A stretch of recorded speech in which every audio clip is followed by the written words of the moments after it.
Ultimadamente, mi mira que político de oposição parse a uni para atacar o Ministério Público. E isso aqui nós está lamentar e nós está rechazar. O Ministério Público é um instituto muito importante de nosso Estado de Direito na Aruba. É um instituto totalmente independente. Não tem nenhum governo que dê instrução no Ministério Público.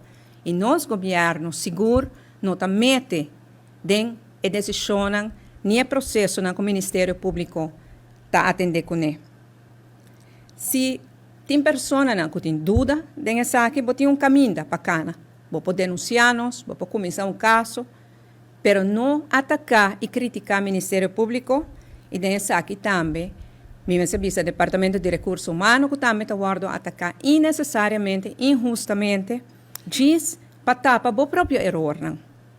Porque se nós começarmos com o partido mais grande da oposição, da AVP, quase acaba uma rotina de atacar o instituto importante aqui, me quer que para o partido aqui, especialmente seu líder, mas se consegue realizar não erro. É erro do próprio partido AVP de abraçar corrupção e não me serve atacar o Ministério Público, passou não a decidir de abraçar corrupção.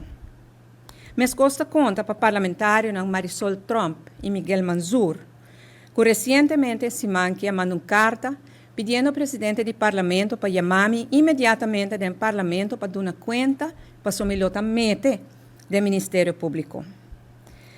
Me pedi ao presidente do parlamento para me vir ao parlamento mesora, imediatamente para aclarar isso aqui para sobre a mim, nem meu governo também do Ministério Público.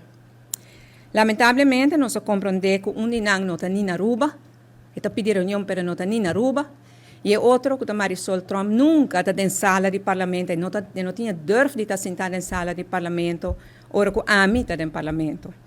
Pois uma reunião de término curto não tem sentido.